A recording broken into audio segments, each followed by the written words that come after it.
Is your client in the country?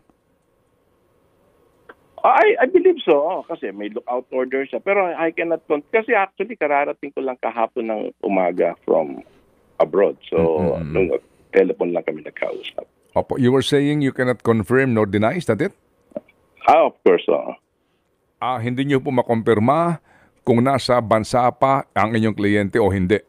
Hindi kasi wala pa kami physical na meeting So, pero ako, I believe na dito siya kasi cellphone naman ang nag-uusapan namin.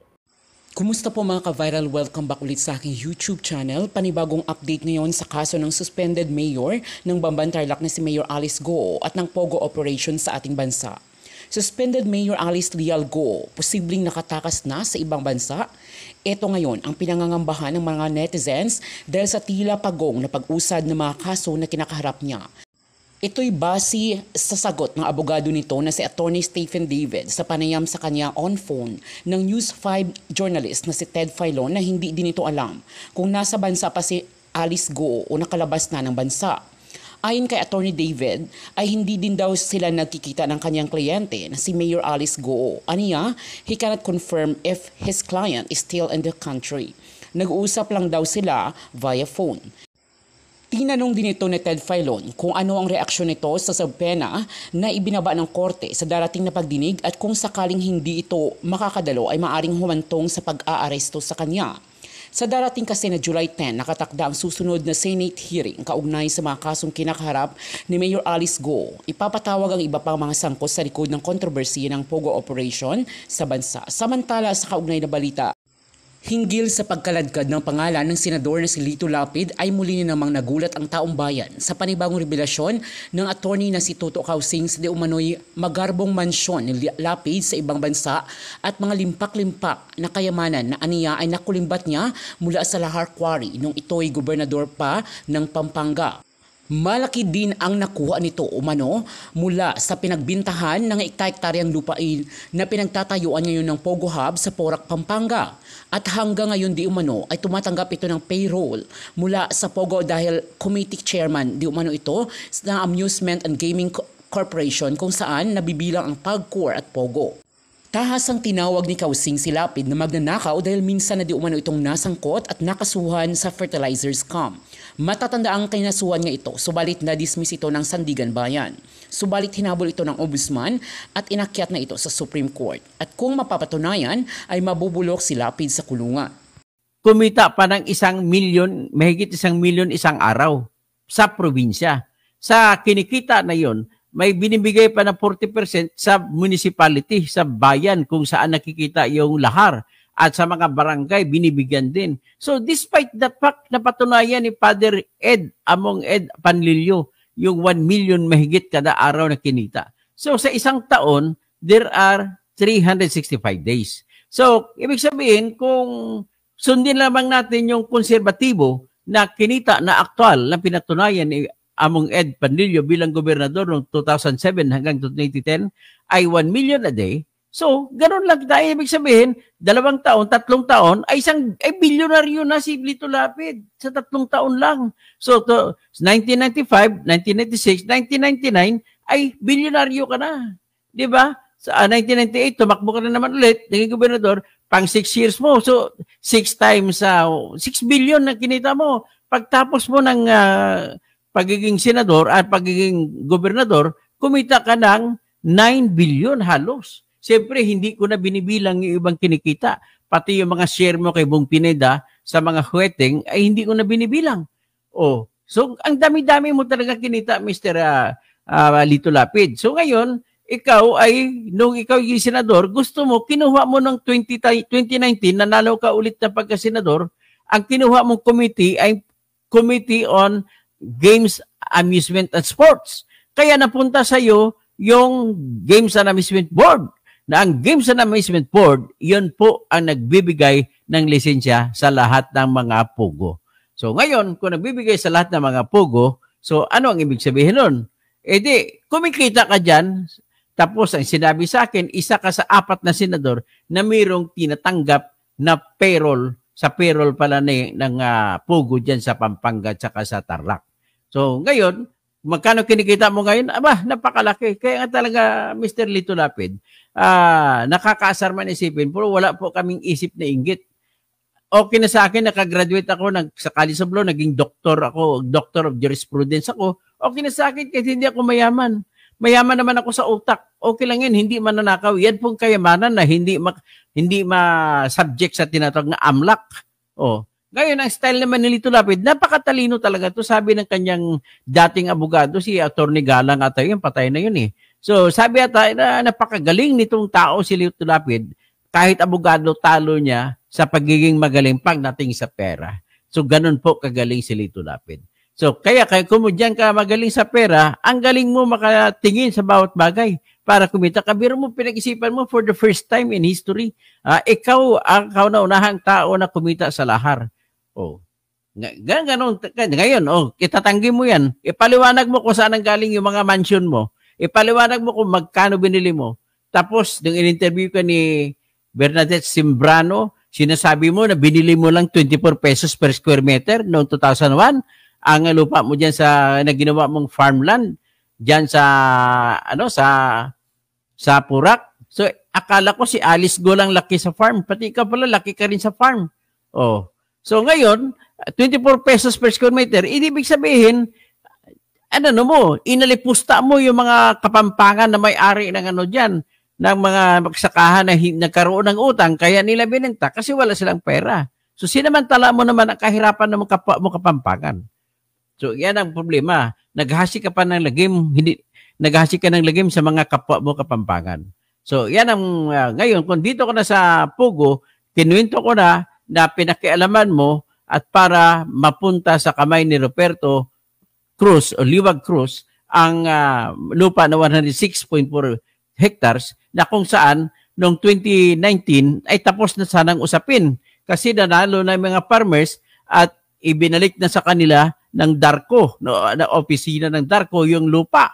Pero takin mo nanalo noong November 15, 2019, noong October, pumasok na naman ang Pogo. So nakakita sila ng bagong negosyo. So ginawa lang ng paraan at kinausap. At ayon sa report ko, ginamit ni Perto Liwag Cruz, si Lito Lapid, na tulay para kay Gloria Macapagal Arroyo na siyang presidente noon, na ninakaw niya pagkapangulo mula kay ERAP. So naging presidente siya noon, at inutusan si Roberto Obet Pagdiganan na aprubahan ang i-convert ang lupa na sakahan papunta sa residential, papunta sa commercial at sa tourism. So ngayon, nung i-convert, isipin mo na lamang kung noong sakahan yan, nang nabili pa ni Lito Lapid, 24 pesos per square meter. Pero kung kinonvert mo na, magiging aabot kahit mula 5,000 hanggang 10,000 pesos per square meter. So, ang isang hektarya ay 10,000 square meters. So, ang isang hektarya, ibig sabihin, kung 10,000 square meters ay 100 million. So, kung 100 million, kung 100 hectares times 100. So, 100 million times 100, 10 billion. So, ganun po kalaki ang kinikita nila dyan sa lupa na yan. Tapos, ilulon nila, iutang na sa bangko, isasangla nila yung lupa, kahit hindi nila bayaran ng sangla, ay panalo pa rin sila. Ganun ang diskarte. So, ngayon, ang part ng lupa dyan ay binigay dyan kay Lito Lapid. At saka siyempre pa, kung may bibigay man si Perto Liwag na lupa sa iyo, hindi niya ililipat sa pangalan mo. Siyempre mabibisto ka. At para hindi ka mabisto, ilagay lang sa pwedeng maaring tumira o matitira sa pangalan ng Victoria Tourism Park. So ganun po ang diskarte dyan. So ngayon, ikaw pa ay laging naglalaro ng golf dyan sa 60 hectares na golf ng Royal Grand Palazzo na pinatayong subdivision ni Roberto Cruz at katabi na ngayon ng Royal Grand Palazzo yung Pogo. Oh. So ngayon, ito na ngayon, nung kumita ka doon sa PDAP scam, sa fertilizer fund scam, at kumita ka pa sa lahar scam, sa scandal, ay ibig sabihin, iyon ang ginamit mo sa pambibili ng property sa Amerika, property sa iba-ibang lugar, property sa US, property dito ngayon na binili mo na almost 6 million pesos mula sa taong wanted sa PDAP.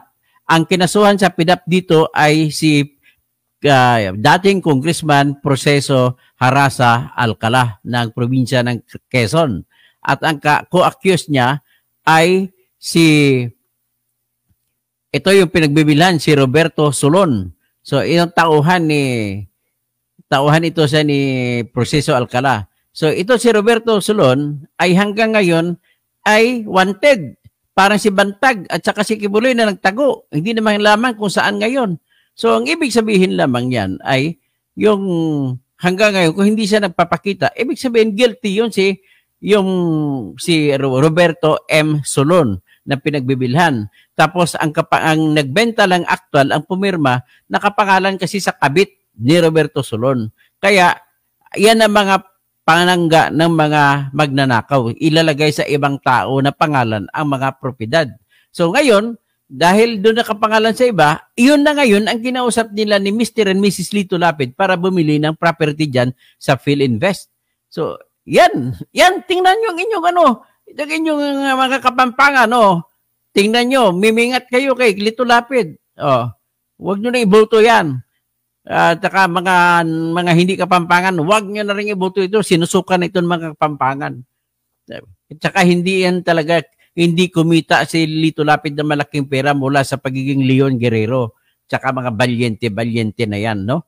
At ito lang ang masasabi ko. At magtatawag na ako ngayon ng aking mga subscribers, no? Si Ruben Casila, good evening. Si Reacts, magsimula tayo sa taas. Sa taas tayo magsimula. Hi. Shout out naman kay Alice Goo Incheck na naging mayor sa isang bayan sa Pilipinas. Shout out din kay Governor Joseph Cua ng Catanduanes. At dahil si Lito Lapid ang gobernador ng Pampanga. So, yung lupa kasi ay sakahan. So, kailangan, alam mo naman yung mga negosyante sa lupa, gusto nila ang lupa ay mataas yung presyo. So, paano mapataas ang presyo sa lupa? Sa pamamagitan lamang po sa pagpapalabas ng isang ordinansa sa munisipyo ng Purak at para ito ay ideklara na hindi na sakahan kundi isang patayuan ng bahay o pamahay at isang mga patayuan ng mga komersyo at patayuan ng mga turismo. Okay? So dahil yan, ang dating lupa na sakahan ay nagkakahalaga lamang na 100 hanggang 500 per square meters pesos ay kung i-convert na ngayon, tataas ngayon ng halaga hanggang 10,000 piso kada metro kwadrado. So imagine, kung 106 hectares ang pinag-usapan, kada metro kwadrado ay 10,000 pesos per square meter. So, ibig sabihin, kada hektarya 10 million. So, times 100, that is 1 billion. Mahigit. So, ibig sabihin, yung lupa na mura ay napahalagan mo, nabigyan mo ng halaga na mahigit 100 million at pwede mo na ngayon iutang sa bangko na kahit 60 million or sabihin mo lang 600 million lang, kahit hindi mo na bayaran ang utang sa bangko, iparibata mo sa bangko, kikita ka pa. So, ngayon, kung bakit yan ay kailangan ng papel ni Mr. Lito Lapid bilang gobernador ng Pampanga ay sapagkat ang ordinansa na zona na pagiging hindi na agrikultura ang lupa ay kailangan aprobahan ng provincial level. Siyempre, sa provincial level, ang hari doon ay si Lito Lapid, gobernador siya. So isang utos na lang yan sa mga bukal o board member ay aaprobahan na ngayon ang ordinansa ng Purak. At kung maaprobahan, tataas ngayon ang presyo ng lupa. So kapalit niyan sa pabor na binigay ay binigyan ni Roberto Cruz si Mr. Lito Lapid. Iyon ay ayon sa ating source, no?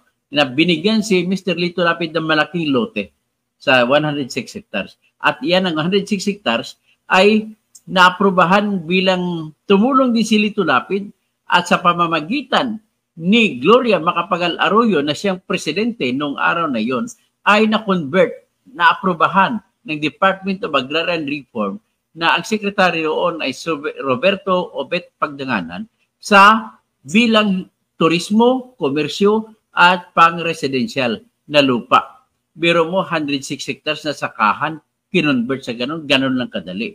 Kasi iba na may connection kay Lito Lapid, may connection kay Gloria Macapagal Arroyo, siyempre sa mga Pineda family, may mga connection din sa, sila nili mga ibang opisyal ng bayan ay susunod lamang sa utos ni Gloria Macapagal Arroyo yan. So, para ngayon, gaganda yung pagbebenta o pagsasangla ng lupa at maraming bibili, kailangan siyempre ni Roberto Cruz na endorsement ng malalaking mga tao kagaya ni Lito Lapid. So, kapalit ng endorso, uulitin ko lang, binigyan siya ng lote. Okay, sa lote na yan, diyan siya nagpatayo ng kanyang mansyon. Okay, so ngayon ng isang araw, pinakita ko, hinamon niya ko yung isang tax declaration na kung saan nakalagay ang pangalan ni Mr. Lito Lapid at kanyang maasawa na si Marisa. So, yun ay isa sa katibayan. So ngayon, ang isa pa sa katibayan na aking nakuha ayon sa aking source, nung tumatakbo pa yung pogo na yan, ay isa daw sa manager itong si Mrs. niya o dating Mrs. niya na si Marisa Tadeo Lapid.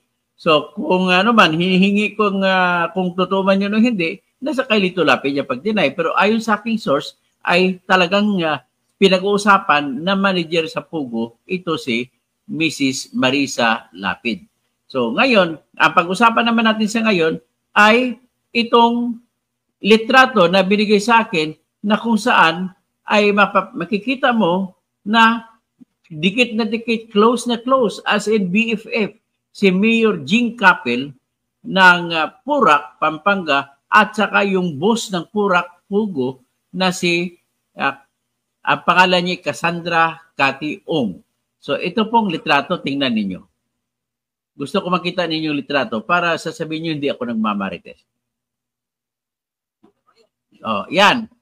O, tingnan nyo yung litrato mabuti. Yan ang litrato po. Ang nakaputi, nakita ninyo ay si Mayor Jing Capel. Ang babae na naka-jumper ay si Cassandra Cathy Ong. Siya po yung boss ng Pugo ng Purak. O, tapos may iba pa silang kasama dyan. Guess where, kung saan yan. Ito yung nakuha po ng 2021. Ito yung nakuha dito sa Pugoland kung tawagin. So ngayon, kung yan ang ating pwede natin gamitin to na pruweba na talaga may connection si Lito Lapid. Kasi bakit? Kasi magkakutsaba naman talaga at magkaibigan na matalik din si Jing Capel at saka si Lito Lapid. At matandaan nyo nang magpakita sa Senado si Lito Lapid, kunwari pa sila tanungan kay Jing Capel, pero ano na yun, praktisado na kung anong sasagot, di ba? Sabi, Jing Capel, Mayor,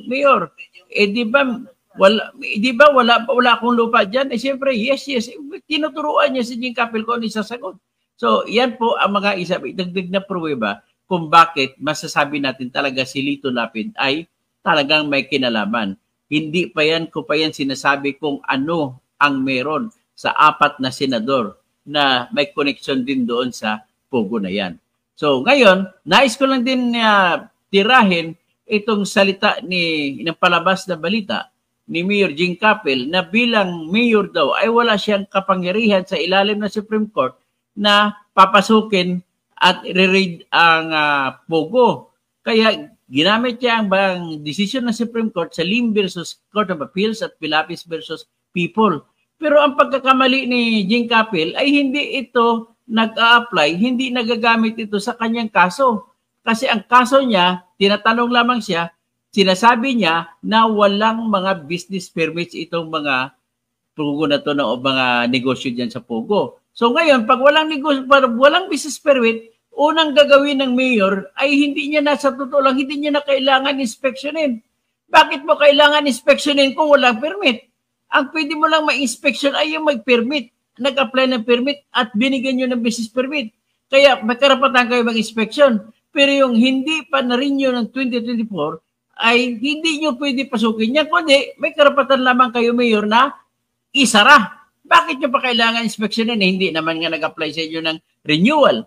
Pero kung makita nyo naman sa labas, kahit hindi na makita sa labas, kung tumatakbo negosyo hindi, isara nyo lang. Padlock nyo lang kasi walang negosyo, walang resensya. Ganun lang kasimple.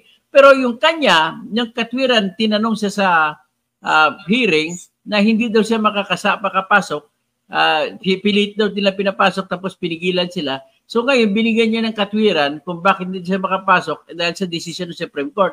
Pero yung desisyon ng Supreme Court na binabanggit niya ay nagsasabi, bawal ang mayor at ang kanyang pulis na mang-raid. Bakit? Mang-raid bang pagpasok ko doon? Hindi naman Mag-inspection lang kayo kung meron kayong maayos na fire extinguishers, fire systems, kung meron kayong health systems na maayos, kung meron lahat, maayos ba? Hindi naman kayo papasok para mang-akusa ng tao at hindi kayo papasok para mag-aristo. Yun ang bawal. Ang papasok ka mag-aristo at papasok ka magkakaso. Ang sayo lang naman, papasok ka para lamang titingnan kung nasusunod yung mga patakaran patungkol sa kuryente, patungkol sa mga apoy o fire. Siyempre, kailangan may fire extinguishers, kailangan may sprinkler systems kasi malaking building na. At siyempre pa, kailangan kung nakatupad ba sila sa tinatawag sa kalusugan. Kailangan niya at saka titingnan din kung ang lahat ng mga empleyado ninyo ay mayroon pang occupancy, business permit, permit to work or work permit.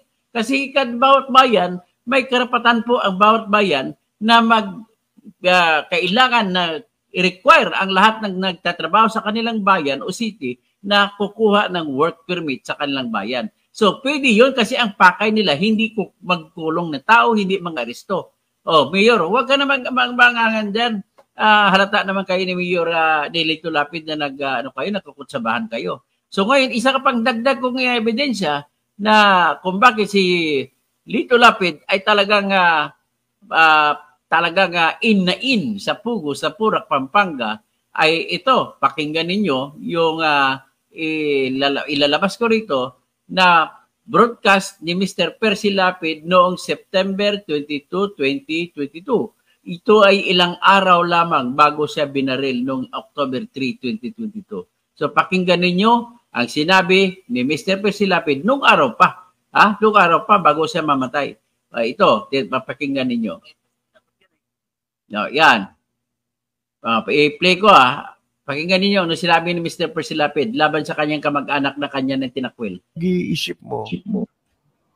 Pero ikaw ang chairman ng tinatawag na Games and Amusement Committee sa Senado. Kung di ako nagkakamali, si Lito Lapid yan, mga kaibigan. Bakit hindi niya napapaimbestigahan ang mga nangyayari sa Pogo? Ang nangyayari dyan? Meron na ba kayong narinig na pinaimbestigahan ni Lito Lapid ang PAGCOR? Hindi. Nakikinabang siya. Kaya niya lang kinuha yung chairmanship para makinabang siya. Kaya walang investigasyon. Pogo. Lalo ngayon nakatakot-takot ang krimen. Sipin mo ngayon merong ano ito na aresto. Ito 43 foreigner ang nasagip di umano ayon sa pulis na mga nagtatrabaho sa Angeles City, Pogo, dyan sa Angeles. If you're a business owner, then animated explainer videos are the best way to capture attention. Get more followers. At ito ay naaresto ang isang inchik. Isang inchik na dahil ikinulong niya itong 43 dayuhan sa loob ng Pogo mismo. Sa Angeles City, malapit sa Angeles. Sa Balibago yata ito. In a statement, sa isang pahayag ng Central Luzon Police Director, Brigadier General Cesar Pasiwen, sinabi niya na ang PNP Anti-Kidnapping Group Operatives ay ni-raid, sinalaka yung Lucky South 99 building sa Phil-Am Friendship Highway sa Angeles City para sagipin si Wu Jia at ang 42 foreign nationals. Sabi ni General Pasiwen, ang mga pulis na umaresto dito kay Chen Yi-ben, 33 taong gulang ng Clark Freeport Zone, isang human resource officer para sa Pogo Company. Ito'y nag-ugat itong operation na ito mula sa impormasyong natanggap ng anti-kidnapping group na merong mga foreign nationals na nagtatrabaho pero ikinulong sa isang offshore gaming operation sa lugar.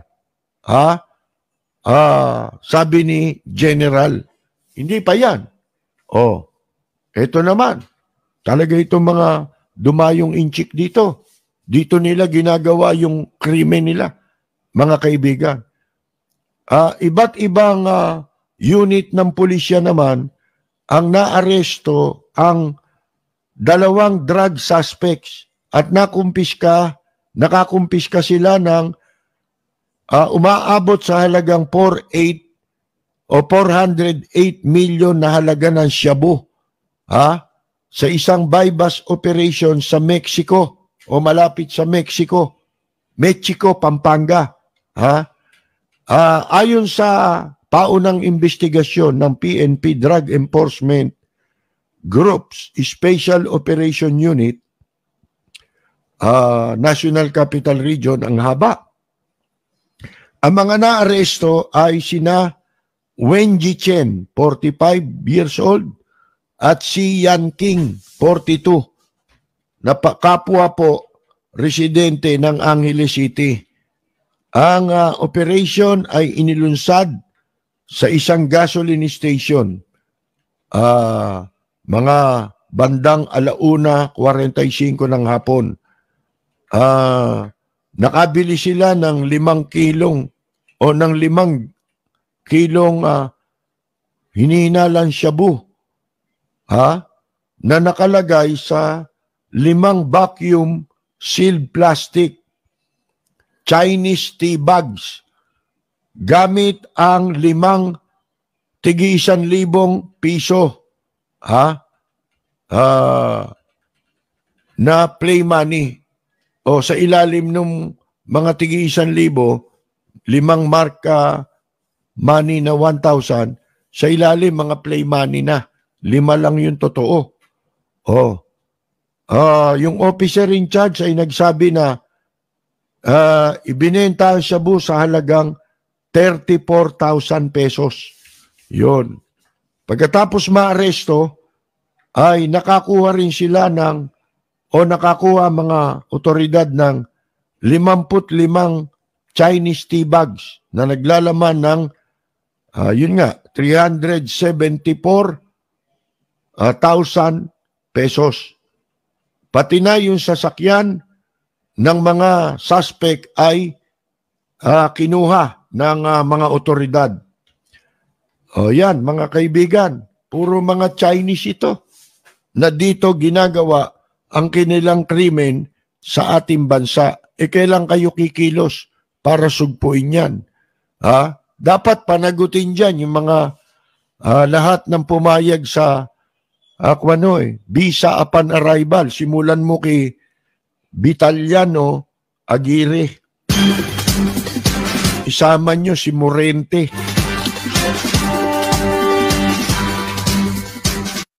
So anyway, yan ang tinalakay ni Mr. Percy Lapid tungkol sa Pugo. Na si Lito Lapid pala ay hepe o chairman ng Games and Amusement Board na siyang may overseeing power sa mga Pugo sa Pilipinas. Pero at bakit hindi niya nakikilala? So bakit kayo sabihin niya na hindi niya alam? Nung nakarang hearing, sinasabi niya na wala siyang alam na may Pugo pala sa Purak. Bayan sa Purak ay dyan sa pinanganak. Diyan siya nag-aral ng elementary. Diyan siya nag-aral ng high school.